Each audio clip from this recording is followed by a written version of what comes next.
Gente, bom dia, graça e paz. Vamos abrir as nossas Bíblias em João, no Evangelho de João, capítulo 4. Uma porção das Escrituras para nossa meditação nessa manhã. Evangelho de João, capítulo 4. Nós vamos ler inicialmente os 10 primeiros versículos. Depois a gente continua.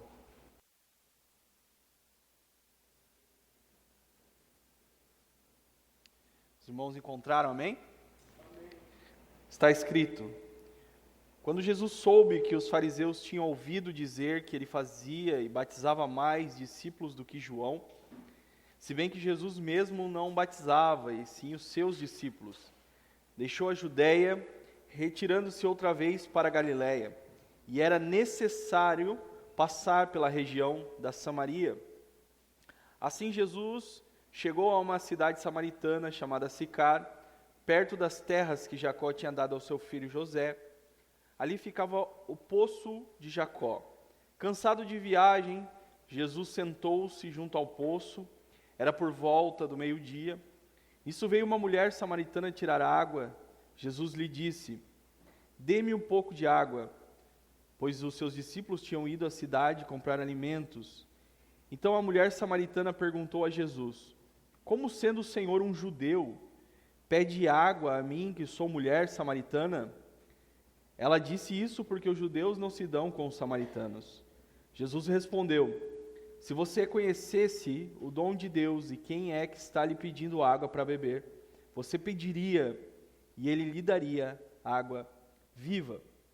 Até aqui, irmãos, daqui a pouco a gente continua a leitura. O tema da mensagem hoje é o encontro, a transformação e a missão. Encontro, a transformação e a missão.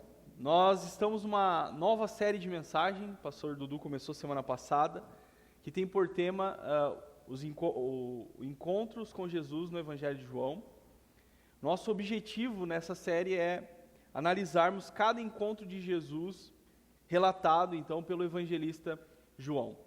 Nós sabemos que os encontros do Senhor relatados nos evangelhos sempre são muito marcantes, nos trazem muitas lições, e nós vamos explorar isso aqui no decorrer dessa série de mensagens. Você pode estar se perguntando por que encontros com Jesus no Evangelho de João? Por que não encontros de Jesus nos evangelhos? Nós entendemos que o Evangelho de João ele é o mais singular de todos os evangelhos. Ele nos traz uma visão diferenciada em relação aos demais evangelistas. Mas o principal detalhe, ou talvez o mais importante, é que o Evangelho de João ele é altamente cristológico. Ele apresenta Jesus, os aspectos de Jesus como Cristo, de diversas formas, e João é extremamente profundo nas suas colocações. Se você olhar os outros evangelhos, eles também falam que Jesus é o Cristo, obviamente, mas os outros evangelhos eles vão focar nos milagres, eles vão focar nos exorcismos, eles vão focar nas curas e etc. João, ele foca nos discursos de Jesus, ele foca nos diálogos. Para vocês terem uma ideia, o Evangelho de João todo apresenta apenas 7 milagres. Quando você vê os outros evangelhos, você vê milagre acontecendo todo o tempo. Mas no Evangelho de João, apenas 7 milagres são relatados, são registrados. Por quê? Porque o foco de João é um foco teológico. Ele quer mostrar que Jesus de fato é o Cristo. Então, este é um evangelho discursivo, por assim dizer. E agora, então, voltando para a mensagem que a gente vai trabalhar aqui hoje, eu quero mostrar para você que nós estamos diante de um dos encontros mais impactantes de toda a Bíblia Sagrada. Um dos diálogos mais poderosos, mais incríveis e mais reveladores do nosso Senhor. Eu concordo com o teólogo chamado D.A. Carson, quando ele diz que o autor João, ele colocou essa história propositalmente aqui, da mulher samaritana, após a história de Nicodemos. Que se você coloca em paralelo, daqui a pouco a gente fala um pouquinho mais sobre isso, você percebe o contraste entre essas duas histórias. Nicodemos é um religioso, é um judeu, um homem ortodoxo, teologicamente gabaritado, e ela é uma mulher religiosa, repudiada no contexto a qual ela vive, como a gente vai mostrar, como eu vou mostrar aqui para vocês. Mas o que o Evangelho de João nos mostra, acima de tudo, é que essas duas pessoas, mesmo tendo perfis tão contrastantes, essas duas pessoas precisam, necessitam e carecem de salvação. O que esse encontro ele nos mostra, em última análise, é que essa mulher, ao ter um encontro com Jesus, ela vai ter a sua vida transformada. E ela se torna não uma pessoa passiva, não uma pessoa inerte, ela se torna uma mensageira. Ela se torna uma missionária. Ela se torna alguém que carrega uma mensagem que vai influenciar todo um contexto. Ela foi transformada no encontro com Jesus e agora ela busca pessoas para que essas pessoas possam ter os seus respectivos encontros com o Senhor.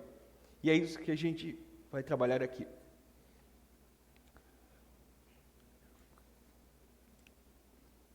Bom, o texto que lemos mostra que Jesus, então, ele estava na região da Judéia, e a Judéia ficava no sul de Israel, e ele fica sabendo que as autoridades religiosas estavam já percebendo que Jesus ele estava se tornando maior do que João Batista.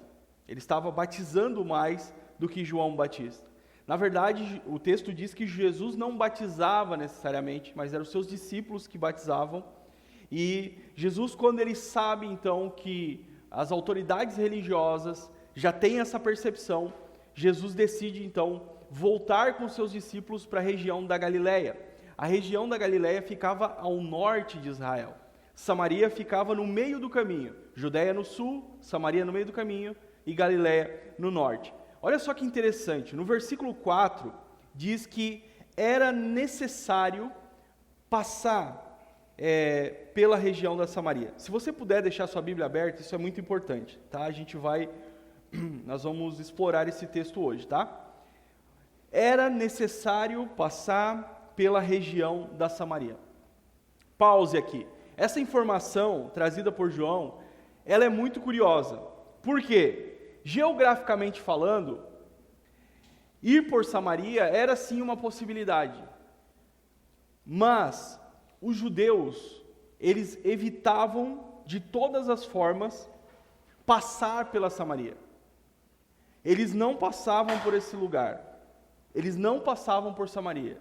Existiam pelo menos 3 caminhos que eles poderiam pegar para evitar a rota que passava por Samaria em direção à Galileia. Quem fazia esse caminho aqui, geralmente, eram os galileus, os judeus do norte, lá de Israel, quando eles iam para as festas que aconteciam em Jerusalém. Então, ao ir em direção a Jerusalém, ou voltar de Jerusalém, repito, eles evitavam então essa rota. E por que eles evitavam esse caminho? Eles evitavam esse caminho por conta da hostilidade enorme que existia entre os judeus e os samaritanos. Daqui a pouco eu vou explicar um pouquinho mais essa questão histórica. E também eles evitavam esse caminho por conta que Samaria, a rota de Samaria, era um lugar onde aconteciam muitos roubos e ataques a viajantes. Então, de todas as formas, um judeu, ele evitava esse caminho. Ele evitava essa rota. Então, quando o texto diz que era necessário passar por Samaria, o que João está dizendo aqui, o autor, não é uma necessidade geográfica. É uma necessidade de propósito. O Senhor Jesus, Ele quer estabelecer o seu propósito naquele lugar. Nesse lugar onde o ódio imperava, onde a hostilidade imperava de ambos os lados, como eu falei, Jesus quer estabelecer salvação nesse lugar. Para vocês terem uma ideia do nível de hostilidade, tem um texto, eu acho que é de Mateus, que João e Tiago, João é o mesmo escritor do Evangelho, que depois vai ser chamado de apóstolo do amor. João e Tiago, os dois irmãos, são enviados para ir até Samaria, buscar um local para hospedar Jesus. Quando eles chegam na cidade e falam com os moradores de lá, e os moradores descobrem então que o objetivo é Jesus ficar naquele local para depois ir para Jerusalém, por causa disso, os samaritanos não deixaram eles dormirem lá. João e Tiago, os filhos do trovão, eles vão ficar tão indignados com essa hostilidade, que ao chegar, ao relatar para Jesus, eles vão dizer assim: o Senhor quer que a gente ore para que desça fogo do céu para consumir os samaritanos? Então, isso mostra o que, irmãos? Isso mostra o quanto os samaritanos eram desprezíveis para eles e quanto eles eram desprezíveis para os samaritanos. Só que agora, como eu disse, o Senhor quer ir a esse local de hostilidade para cumprir o seu propósito. O Senhor quer mudar aquele contexto. O Senhor quer transformar algumas vidas naquele lugar. E aqui, irmãos, eu aprendo uma lição importante. Ser discípulo do Senhor Jesus é estar disposto a ir onde muitas vezes a gente não quer ir, fazer coisas que muitas vezes a gente não quer fazer, e amar quem muitas vezes a gente não quer amar. A gente gosta, né? E quando eu falo a gente, vamos generalizar, né? E fazendo aqui a meia-culpa também. A gente gosta de escolher para quem que nós vamos pregar. A gente gosta de escolher quem vamos amar, quem devemos nos aproximar. Às vezes a gente evita aquelas pessoas que a gente não gosta, aquelas pessoas problemáticas, sim ou não? Só que o Senhor nos chama para nos aproximar, para pregar em todo o tempo. Me vem à mente a história de Jonas. Cara, eu gosto muito da história de Jonas. Jonas, ele foi enviado para pregar em um local extremamente hostil. Mas quando eu falo hostil, é hostil mesmo. Os moradores de Nínive, eles eram muito sanguinários, violentos, homens maus. E a missão de Jonas não é fácil, irmãos. Ele fugiu porque não é uma missão fácil. Hoje a gente chicoteia o Jonas, né? Todo mundo fala Jonas fujão. Mas, irmão, pensa numa coisa: você é enviado para pregar num local que os moradores fazem barbaridades com os seus inimigos. Israel é inimigo dos ninivitas, no caso. Então, imagina você sendo enviado para esse contexto. Imagina você sendo enviado para pregar para esse tipo de gente. Jonas, ele queria que esse povo fosse destruído. Que esse povo fosse varrido da face da terra. E o que acontece? Ele vai fugir, você conhece a história. Deus vai fazer com que ele vá para esse local, mesmo contra a vontade dele. Ele pega lá um Uber celestial na barriga da baleia e é jogado na praia. E ele vai pregar. Ele vai cumprir a missão. Só que ele vai fazer meio sem vontade. Leia o livro de Jonas, você vai ver. Vai fazer meio sem vontade, assim. Começa a pregar sem vontade. Só que o que acontece? Deus tinha propósito naquele local. Deus queria salvar aquelas pessoas. Deus queria transformar aquelas pessoas. Deus queria que aquele povo se arrependesse. E o Jonas queria que aquele povo fosse varrido da face da terra. E aí ele pregando sem vontade, anunciando o juízo, aquelas pessoas começam a se arrepender dos seus pecados. Começam a se arrepender dos seus maus caminhos. E aí é muito interessante. Eu ia dizer engraçado, mas engraçado não é a palavra. O Jonas, ele sobe lá no alto do morro para observar a destruição da cidade de camarote. Ele vai contemplar a destruição da cidade de camarote. Vai comer uma pipoca lá. Agora Deus vai mandar brasa e vai consumir tudo. Só que o que acontece? Deus decide poupar a cidade. Pela sua infinita misericórdia, Deus decide poupar Nínive. E o Jonas, ele vai ficar triste por causa de uma planta que ele vê sendo queimada e se desmanchando. E ele começa a ficar aborrecido por causa de uma planta. Essa é a ironia do livro. Porque ao invés de ficar entristecido com a cidade que estava prestes a ser destruída, ele fica triste com uma planta que morre. Então, irmãos, às vezes a gente é assim também. Não queremos nos aproximar de determinadas pessoas. Não queremos nos aproximar de pessoas ruins, de pessoas problemáticas. Às vezes, nós não temos paciência com algumas pessoas. A mesma paciência que Deus teve com a gente, é porque a gente é ruinzinho, né, irmão?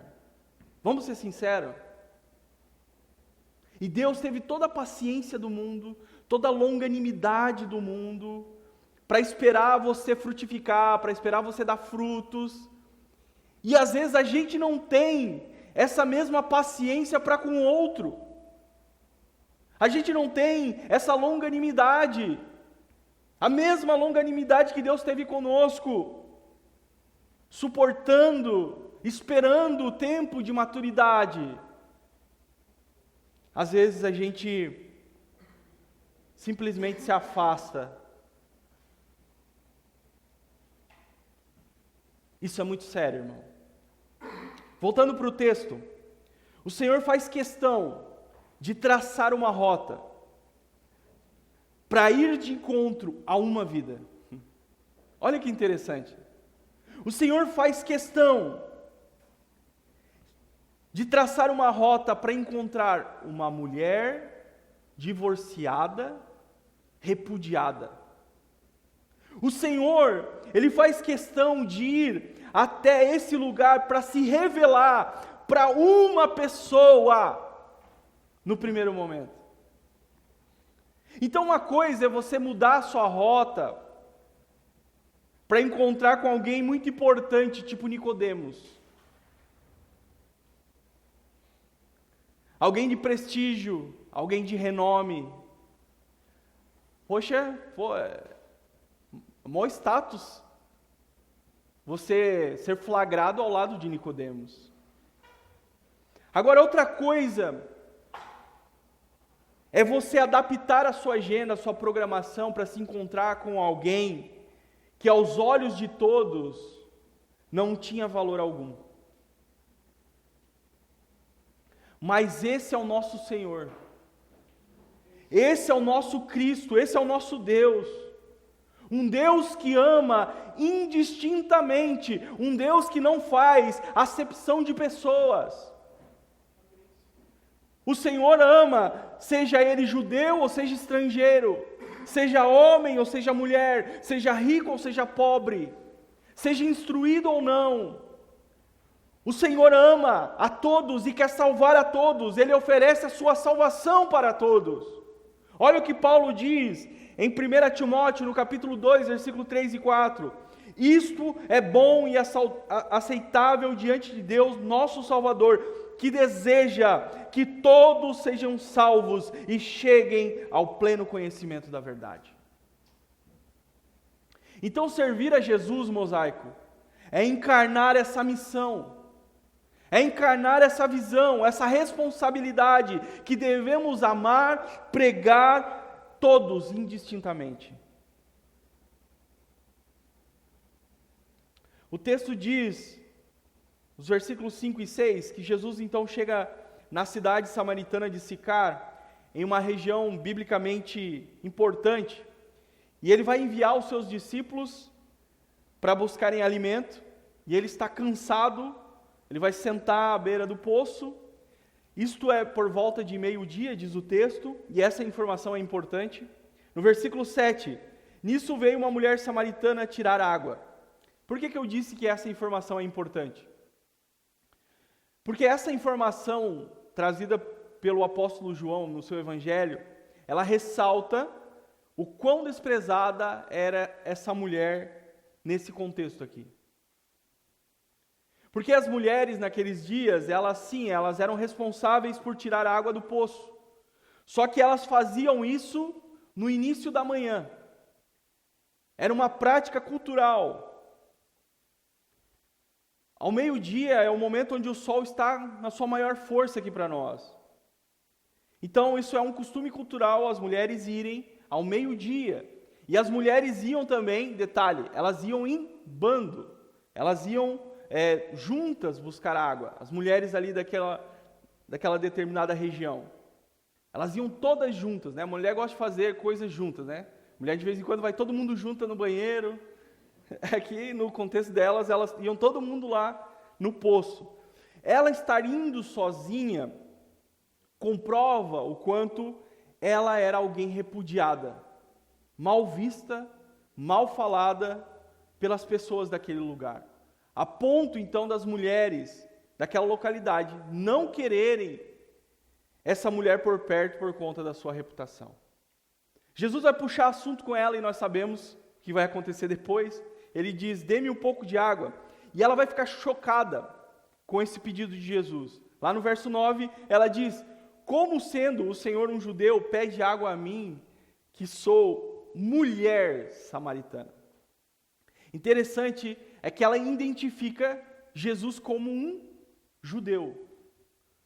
Possivelmente ela identifica Jesus como um judeu por conta das suas vestes, da sua indumentária, e também pela sua forma de falar, que era diferente dos moradores ali de Samaria.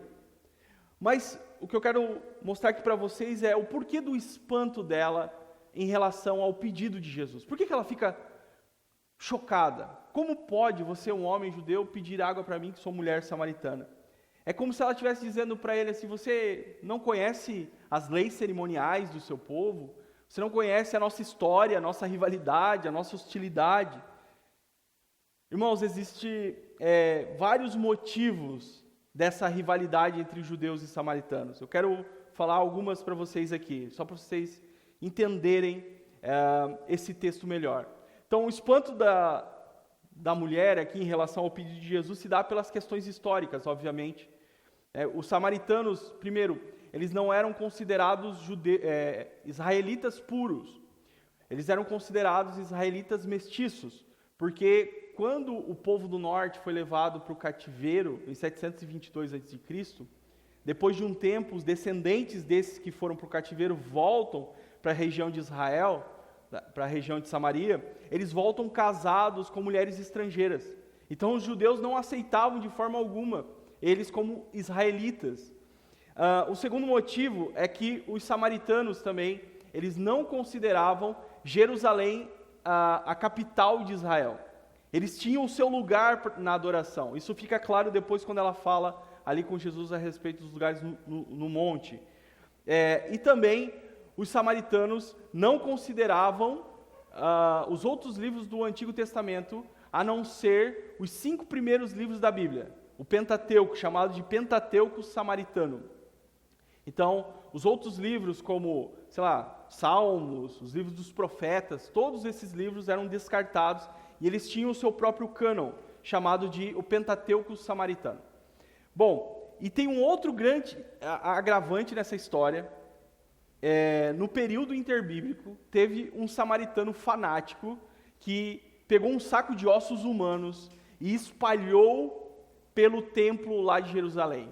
Isso deu uma encrenca danada. Começou-se então a atenuar-se a rivalidade entre os samaritanos e os judeus, porque o templo foi profanado. Por causa disso, começou-se a criar, as autoridades religiosas criaram leis cerimoniais, e uma delas, talvez a mais famosa, é que um judeu não poderia beber ou tocar em qualquer coisa que fosse tocada por um samaritano. Se ele fizesse isso, então ele era considerado impuro e ele teria que se purificar para participar então das atividades religiosas do seu povo. Então era um ato extremamente sério, se um judeu tocasse algo tocado por um samaritano. E é por isso que ela vai ficar espantada. É por isso que ela vai ficar perplexa com a fala de Jesus. Como você, um judeu, pede água para mim que sou mulher samaritana? E veja a resposta do Senhor, lá no versículo 10. Se você conhecesse o dom de Deus, e quem é que está pedindo água para beber, você pediria e ele lhe daria água viva. Jesus está dizendo, se você soubesse, mulher, a dádiva, o privilégio que você está tendo, se você soubesse quem eu sou, era você que estaria pedindo, era você que estaria requerendo algo, não o contrário. E eu acho muito interessante o jogo de palavras aqui que o texto de João faz, entre a água do poço para a água viva, da água que mata a sede do corpo para a água que mata a sede da alma. Então, o que é água viva, irmão? O que Jesus está falando aqui para a mulher? Essa expressão, ela parece estranha a nós, né? Nós não dependemos tanto desse sistema rudimentar como eles dependiam. Nós temos água encanada e tudo mais, mas o que é água viva aqui que Jesus está falando? Basicamente, a água viva aqui é a água do nascer de um rio, o jorrar de uma fonte. Para os judeus daqueles dias, para as pessoas daquele contexto, esse tipo de água era muito melhor que a água de um poço, certo? A água do poço, a água ali estagnada, e a água da nascente de um rio era uma água viva, que jorrava. Então, o que Jesus quis dizer aqui, teologicamente, João vai nos dar essa chave lá em João, no capítulo 7, versículo 38 e 39. Olha só, Jesus diz assim, quem crer em mim, como diz a Escritura, do seu interior fluirão rios de água viva. Isso ele disse a respeito do Espírito, que os que nele crescem haviam de receber, pois o Espírito até aquele momento não tinha sido dado porque Jesus não havia sido glorificado. Ou seja, o próprio João aqui, mais à frente no seu evangelho, ele explica o que Jesus quis dizer com água viva. Então, Jesus estava falando aqui necessariamente sobre o Espírito Santo que haveria de vir após a sua ressurreição. Então, Jesus é aquele que envia o Espírito Santo. Inclusive, João Batista também fala sobre isso. João fala assim, olha, eu batizo com água, mas está vindo um aí, atrás de mim, que ele vai batizar vocês com o Espírito Santo. Então, Jesus é este que envia o Espírito Santo de Deus, e o Espírito de Deus é o Criador, é o próprio Deus habitando dentro do ser humano. Esse Espírito dentro do ser humano é aquele que vem mudar as nossas paixões, mudar as nossas afeições, é aquele que vem nos trazer a realidade do céu, é aquele que vem nos dar um coração de carne e mudar e tirar o coração de pedra. O Espírito de Deus é essa água viva que flui no coração de todo aquele que crê no Senhor Jesus. É essa água viva que transforma o ser humano, que muda o ser humano, que não somente sacia a sede da nossa alma, mas também nos purifica e nos modifica de dentro para fora.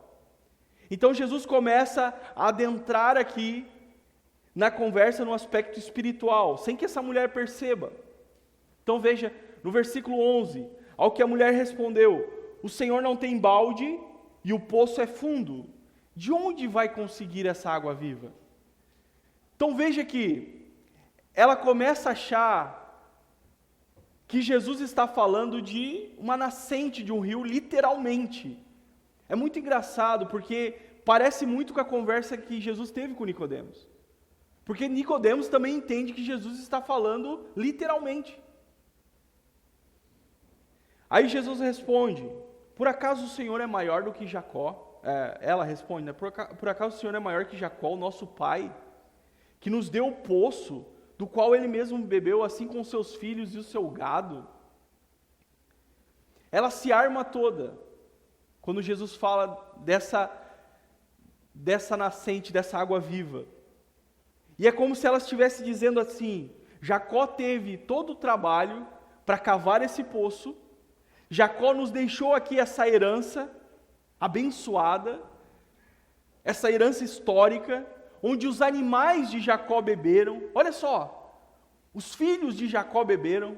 Ele deixou isso aqui como uma herança para nós, moradores dessa região. Olha como nós somos privilegiados. Nós bebemos na água onde Jacó bebeu. Então quer dizer quer dizer que o Senhor está dizendo que o Senhor tem uma água melhor do que Jacó. O Senhor vai me dar uma água melhor do que essa que eu posso beber, que Jacó nos forneceu. Se for assim, o Senhor está dizendo que o Senhor é maior do que Jacó? O Senhor é mais sábio do que Jacó?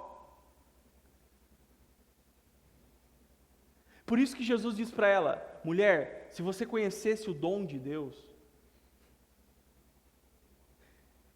ela está prestes a descobrir que ela está diante de alguém infinitamente maior do que Jacó. Na verdade, ela está prestes a descobrir que ela está diante do Deus de Jacó, do poderoso de Jacó. E é isso que Jesus vai fazer, ele vai começar a se revelar agora, preste atenção, ele começa a se revelar agora de uma maneira direta. Olha só, versículo 13. Jesus respondeu: quem beber dessa água vai voltar a ter sede. Ele está dizendo a ela: mulher, esse poço de Jacó que vocês tanto reverenciam, que é incrível, ok, mas ele tem uma água normal, uma água natural que mata a sede do corpo. Quem bebe aqui desse poço que Jacó herdou a vocês, quem bebe dessa água, logo logo vai voltar a ter sede, porque esse é o processo natural da vida. Você bebe água, daqui um tempo você tem sede de volta. O que Jesus está dizendo metaforicamente para ela é: as coisas daqui nos satisfazem por um período de tempo, mas logo a sede volta. Isso porque as coisas da terra não podem nos satisfazer plenamente. Não podem nos trazer satisfação para as nossas almas. Porque o ser humano, ele fora criado por Deus e para Deus. E só em Deus é que nós temos a saciedade para as nossas almas. As coisas aqui da terra, elas podem nos dar segundos, minutos, horas, dias de prazer, euforia, mas logo vai passar. Logo passa, a euforia passa, o prazer passa, e a sede volta, o sentimento de vazio volta, a alma volta a ficar sedenta, a alma volta a ficar desesperada. Por isso que somente em Deus, somente Deus pode nos dar aquilo que as nossas almas anseiam, aquilo que a nossa alma busca, mesmo sem a gente entender. Só Deus pode nos dar, só Cristo pode nos dar a água viva. Foi Santo Agostinho que disse: fizeste-no, Senhor, para ti, e o nosso coração anda inquieto, enquanto não descansar em ti. As coisas daqui não podem satisfazer o vazio que existe no coração do homem. Alguém já disse, alguns atribuem a Santo Agostinho essa frase também, que existe no coração do homem um vazio do tamanho de Deus. É somente Ele que pode completar as nossas vidas.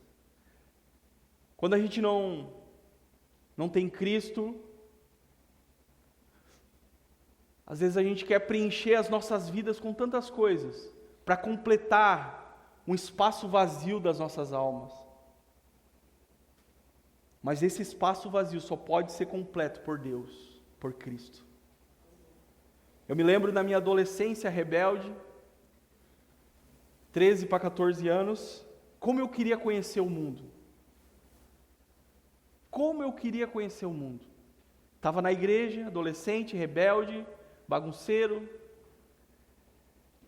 e eu queria explorar a minha juventude.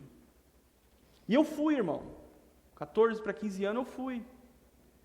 embarquei numa viagem que só pela misericórdia de Deus eu voltei. Mas diversas vezes, diversos momentos, eu estava lá com alguns colegas, momentos de euforia, de prazer, de bagunça, de festa. Foram algumas vezes que eu me peguei, parado olhando para tudo, sentindo um vazio dentro da minha alma, sentindo uma sede dentro da minha alma, sentindo um desespero, a minha alma berrava lá dentro. Por fora eu estava rindo, por fora eu estava tentando rir e participar daquilo, mas por dentro, a minha alma, ela berrava, ela estava seca. No fundo, eu sabia que só Jesus poderia preencher o meu coração. Só Jesus poderia matar a sede da minha alma. Só Jesus poderia me satisfazer plenamente. E assim Ele fez. No dia que eu tive um encontro com Ele, no banheiro da minha casa. Eu já contei isso aqui. Num lugar também não convencional, digamos assim. Mas Ele veio naquele dia. E Ele mudou a minha história. Ele mudou a minha vida. Então, se você está nessa busca pela satisfação, entenda que somente Jesus pode matar a sede da sua alma. Versículo 14, Jesus diz: mas aquele que beber da água que eu lhe der, nunca mais terá sede. Pelo contrário, a água que eu lhe der será nele uma fonte a jorrar para a vida eterna. Essa é a realidade da vida no Espírito, da vida no Senhor. Quando você está em Cristo, você está plenamente saciado nele. Você não precisa de mais nada. Por isso que o salmista diz no Salmo 23, o Senhor é o meu pastor, nada me faltará. A melhor tradução para esse salmo é, o Senhor é o meu pastor e de nada eu sinto falta. De nada tenho falta. Ou seja, Deus é o meu pastor, então tudo que eu preciso está no Senhor. Está nele, naquilo que Ele me fornece diariamente. Eu não preciso de nada, eu não preciso de absolutamente de nada para me satisfazer, a não ser o Cristo.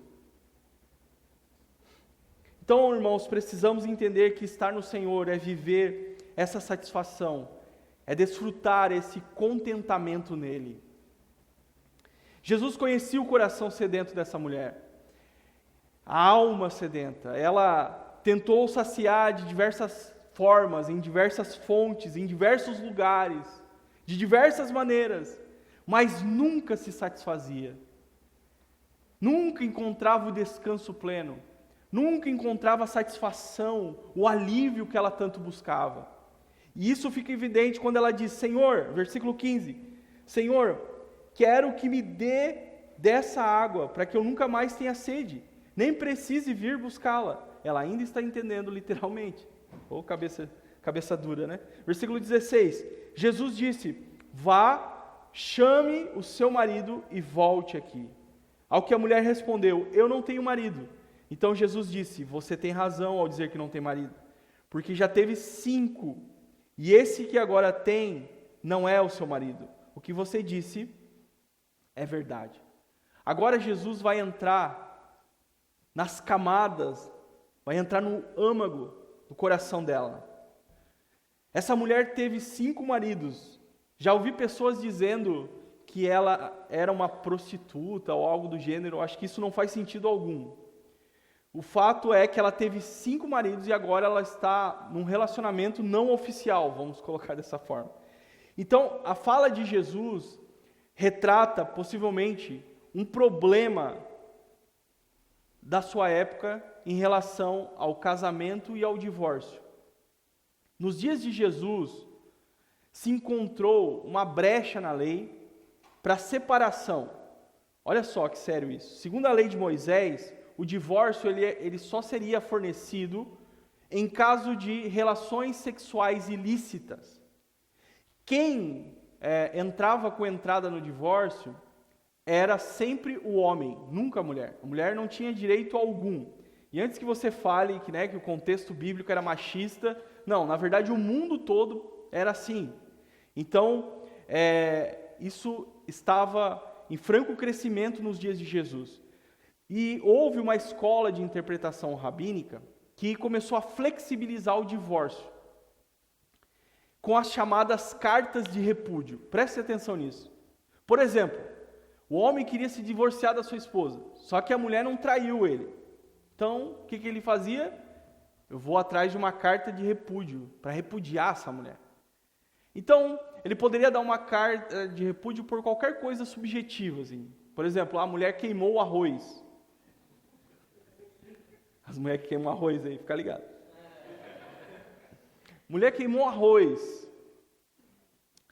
Então, isso já serviria como uma desculpa para ele conseguir essa carta de repúdio. Por exemplo, se ele não gostava mais da mulher, enfim, estava de saco cheio dela, e ele poderia inventar lá algum motivo. Essa mulher me envergonhou em público. Então ele conseguiria uma carta de repúdio. Só que tem um detalhe. Somente o homem poderia fazer isso, e quem ficava com o peso de tudo isso era a mulher. Então Jesus vai combater essa prática lá em Mateus 19. Depois leia em casa Mateus 19. Lá em Mateus 19 é Jesus combatendo isso, porque Jesus não concorda com isso.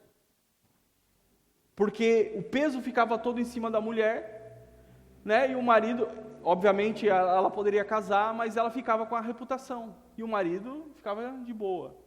E Jesus disse que isso daqui não era um divórcio diante de Deus. Quem promovia isso aqui, de alguma forma, estava promovendo o adultério, porque eles eram casados diante de Deus. Então isso é muito sério. Voltando para o caso da mulher, quando o texto diz que ela passou por 5 divórcios, pode ser também que não quer dizer que ela passou por 5 divórcios, pode ser que possivelmente um ou outro marido tenha morrido. Naquela época a expectativa de vida era bem menor que a nossa, então ela não passou por 5 divórcios, ok? Então, mas certamente ela passou por essa questão do repúdio. Isso é bem claro na forma com que ela é tratada nesse contexto. O interessante é que nesse encontro com o Senhor, ela não vai mentir sobre a sua situação. É uma das coisas que mais me chama a atenção nesse texto. Ela não vai mentir sobre a sua situação. Ela está diante de um estranho que ela acabou de conhecer. Ela poderia falar muitas coisas, dar muitas desculpas, mas ela vai ser verdadeira. Ela reconhece que a situação que ela está vivendo naquele momento não estava de acordo com a lei de Deus. Então ela não tenta se vitimizar, ela não tenta colocar a culpa em outros ou dar desculpas, ela simplesmente reconhece: eu não tenho marido. Ao olhar para Cristo, ela vai olhar para si mesma e reconhecer a sua real situação. Essa é uma das grandes verdades do Evangelho. Ninguém se vê realmente a si mesmo até que esteja diante da presença do Cristo. É diante dele que nós começamos a enxergar quem nós somos de fato. Quando descobrimos o Cristo, é quando descobrimos quem nós somos de verdade. Diante dele, as nossas feridas estão expostas, as nossas chagas estão expostas, as nossas mazelas estão expostas. Diante dele, nós não podemos esconder quem nós somos verdadeiramente. Não tem como maquiar, não tem como performar, porque ele nos conhece mais do que os nossos cônjuges nos conhecem, mais do que o seu pai te conhece, que a sua mãe te conhece, mais do que você se conhece. Mas ela vai dar um grande passo para uma transformação. Esse é o grande passo para a transformação, quando nós reconhecemos quem nós somos verdadeiramente. Quando nós reconhecemos as nossas dificuldades. O passo para a transformação se dá quando reconhecemos as nossas mazelas. Eu gosto muito do texto de Isaías. Isaías capítulo 6, o profeta tem uma visão do trono celestial. Irmão, que visão gloriosa! Ele vê os céus abertos, um alto e sublime trono, Deus sentado nele, os serafins. Ele vê essa visão magnífica, a santidade, a glória de Deus. E diante de tudo isso, a primeira coisa que o profeta vai fazer é cair de joelhos diante da santidade de Deus. Ele cai de joelhos e ele já cai dizendo: ai de mim! Ai de mim, que sou pecador. Até agora, até o capítulo 6 de Isaías é: ai de ti! Ai de vocês! Agora, ao ver a santidade de Deus, a glória de Deus, ele cai de joelhos dizendo: ai de mim! Ai de mim! Ai de mim que sou um pecador, um homem de lábios impuros, que habita no meio de um povo de impuros lábios. Sabe qual é o detalhe? Ele já era um profeta.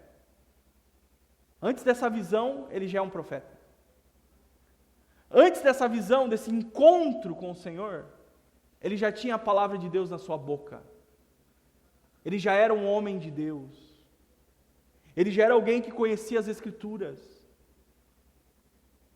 Mas quando ele vai ter esse encontro com o Senhor, diante da santidade do Senhor, ele vai reconhecer que existia nele algo impuro. Ele vai reconhecer que existia nele algo que precisava ser modificado, algo que precisava ser transformado. E quando ele reconhece, então ele é tocado pelo Senhor. Ele é tocado pelo Senhor justamente aonde ele confessou. Ele é tocado bem no lugar onde ele falou. Vem um anjo com uma tenaz tirada do altar e toca nos lábios. E ele sai desse encontro com ainda mais coragem para pregar a palavra de Deus. Mas sabe o que acontece com a gente? Nós, muitas vezes, não queremos que o Senhor toque em algumas áreas da nossa vida. Às vezes a gente tem uns pecados de estimação, alguns locais que são sensíveis, a gente não quer que o Senhor toque. Enquanto você não reconhecer, enquanto você não admitir, enquanto você não encarar isso, você vai continuar sendo refém desse pecado. Você vai continuar sendo refém daquilo que te escraviza. Para a transformação acontecer, nós precisamos ser honestos. Reconhecer a nossa vulnerabilidade. A mulher samaritana está agora com o seu coração desnudado diante do Senhor. Perceba a evolução da compreensão dela. No primeiro momento, Jesus é um judeu para ela. Aí depois ele se revela como alguém maior do que Jacó. E agora no versículo 19, olha lá. Agora eu sei que o Senhor é um profeta. Está entendendo? Vai evoluindo. Um judeu maior que Jacó, um profeta. Ela continua. Nossos pais adoravam nesse monte, mas vocês dizem que em Jerusalém é o lugar onde se deve adorar.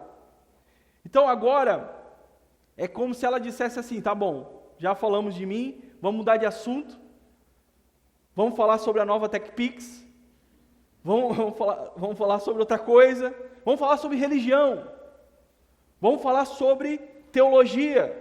Agora ela quer discutir teologia com Jesus, quer discutir religião. Mas sabe o que é curioso? Parece que, dadas as devidas falas, que ela tem uma mente extremamente religiosa, e ela é devota da religiosidade dos samaritanos. Ela é muito devota à religiosidade pertinente àquele povo naquele contexto. Então, primeiro, ela acreditava no poço de Jacó como algo sobrenatural, uma herança espiritual recebida do grande patriarca Jacó. ela acreditava que o Monte Gerizim, que possivelmente eles estão de frente para o Monte Gerizim, eles estão olhando para o Monte Gerizim. Monte Gerizim era o local certo para adorar, não Jerusalém. Ela acreditava, né, no Pentateuco samaritano, ela acreditava na vinda do Messias, porque ela vai falar isso, daqui a pouco a gente entra nesse assunto.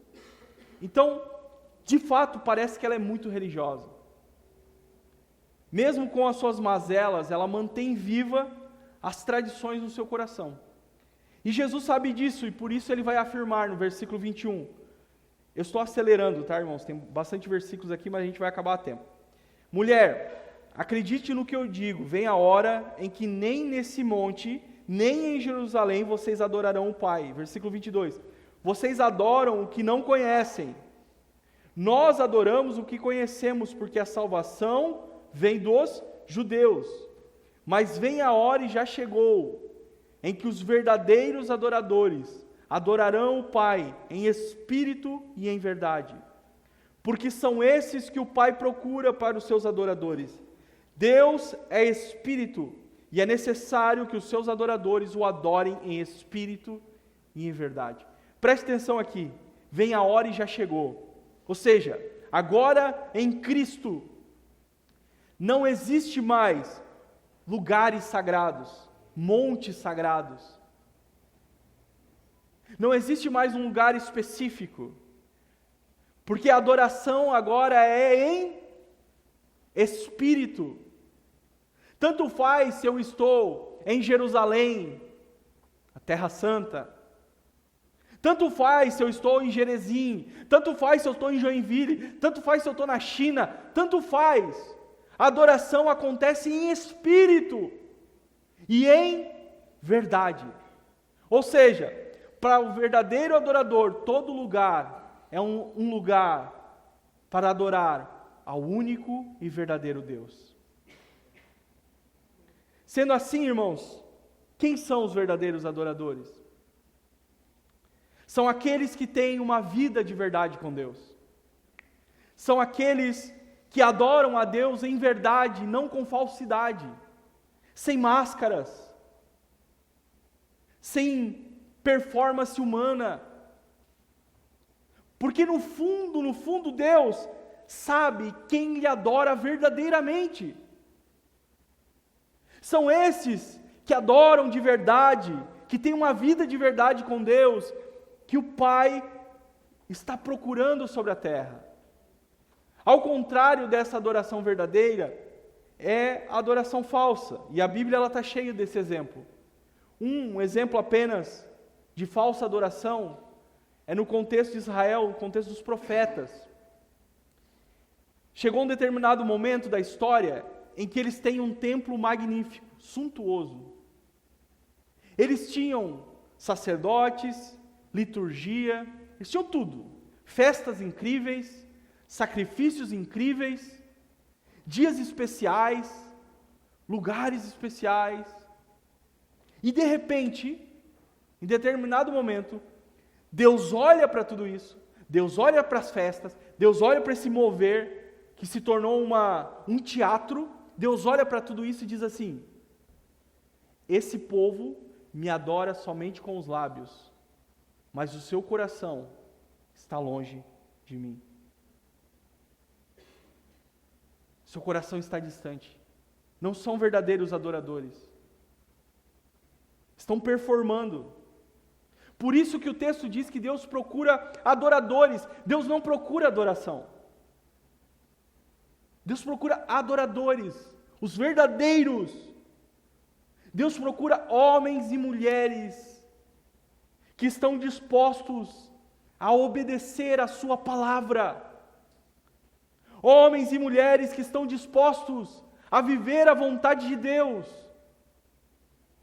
Deus procura homens e mulheres que vivam integralmente a sua palavra, porque essa é a insígnia, essa é a marca do verdadeiro adorador. A obediência à palavra de Deus. No versículo 25, a mulher respondeu: eu sei que virá um Messias chamado Cristo. Quando ele vier, nos anunciará todas as coisas. Então Jesus disse: eu sou o Messias, eu que estou falando com você. Apesar da ignorância dessa mulher, ela sabia de uma coisa, ela tinha expectativa na vinda do Messias. Ela sabia que o Messias iria vir. Ela sabia que em algum momento ele iria se manifestar. Sorte dela que foi no tempo dela. E o detalhe que ela traz é que o Messias iria esclarecer todas as coisas.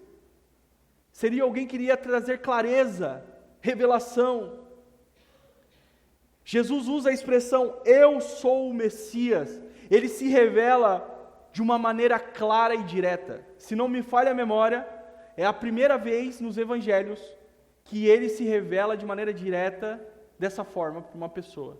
E ele vai fazer isso para uma mulher samaritana, repudiada, desprezada. Que incrível isso. O Senhor que vai de encontro aos corações, sem fazer acepção de pessoas. Com essa verdade, essa mulher vai ser transformada. Logo após essa revelação, chegam os discípulos do Senhor. E aí eles ficam olhando a cena, Jesus conversando com uma mulher, mas ninguém falou nada, só pensaram. A mulher, olha que detalhe interessante do texto, irmãos. Ela deixa o cântaro, que ela veio buscar água, e ela sai quando os discípulos chegam. Ela deixou o cântaro. Ela foi buscar água para matar a sede do corpo, a sede física. E ela encontrou água viva para sua alma. Ela encontrou Jesus. E ao encontrar Jesus, ao ser transformada nesse encontro, ela abandona tudo, ela deixa tudo para trás.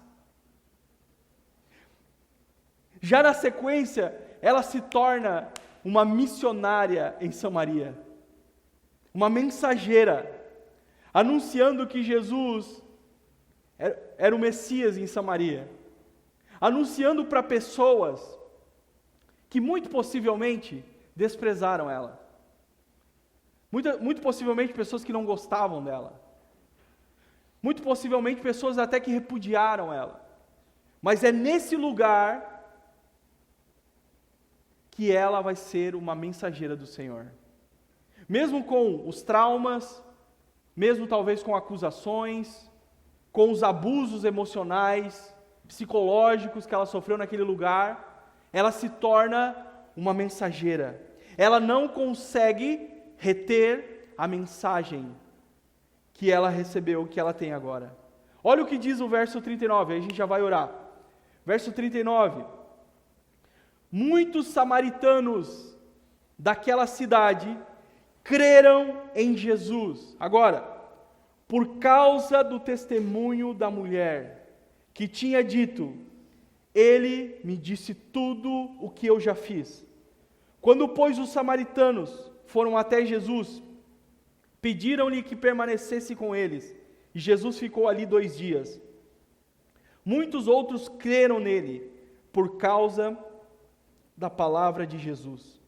E diziam à mulher, agora não é mais por causa do que você falou que nós cremos, mas porque nós mesmos ouvimos e sabemos que este é verdadeiramente o Salvador do mundo. Você consegue entender a evolução aqui? Começou com Jesus sendo reconhecido como um judeu, depois alguém maior do que Jacó, depois um profeta, depois o Cristo, e agora toda Samaria, ou as pessoas de Samaria, reconhecem Jesus como o Salvador do mundo. Ele não é, olha só, olha a compreensão dos samaritanos. Ele não é o Salvador de Israel. Ele não é somente o Salvador dos judeus. Ele não é somente Salvador daqueles que moram na Palestina. Ele é o Salvador do mundo. Tudo isso começa através de uma mulher que teve um encontro verdadeiro com o Senhor. Uma pessoa que teve um encontro verdadeiro com Jesus, agora ela é responsável por incendiar uma cidade. Essa é a missão, irmãos, de todos nós, discípulos de Jesus. Eu quero ressaltar isso nesse dia. Essa é a nossa missão. O discípulo é aquele que teve um encontro com o Senhor. E nesse encontro, o discípulo foi transformado. E agora, o discípulo deve anunciar às pessoas, ao mundo. O discípulo deve trazer pessoas para que elas possam ter um encontro com Jesus e elas possam ser transformadas por Ele. Ela não reteve para si. De novo, repito, uma mulher repudiada, cheia de traumas, cheia de problemas, ela não reteve. Ela poderia, recebi algo maravilhoso, eu vou ficar só para mim. Essa gente que se lasque. Não quero nem saber, não quero nem conversa. Mas ela não guardou para si. Cheio de alegria, cheio de satisfação, ela vai anunciar na cidade de Samaria que Jesus o Messias estava naquele lugar. Ela foi tocada, ela foi mudada, ela foi transformada no encontro com Jesus. E agora ela embarca na missão de Deus. E a missão de Deus o mundo precisa saber que Jesus é o Messias, que Jesus é o Salvador. Essa é a missão de Deus. A missão de Deus começa quando Deus envia o seu Filho. O Filho envia o Espírito envia a igreja. O Espírito envia a igreja para pregar a um mundo caído, a um mundo de pessoas sedentas, a um mundo de pessoas desesperadas por salvação. O Espírito envia a igreja para pregar com autoridade, para pregar com ousadia, para anunciarmos que Jesus é o Salvador. Mosaico, é a nossa missão pregar o Evangelho. Eu quero ressaltar aqui nessa manhã, essa é a nossa responsabilidade como igreja, pregar o Evangelho. Mas Kleber, eu sou muito tímida para pregar. Eu prego com o meu testemunho. Então, parabéns por fazer o mínimo.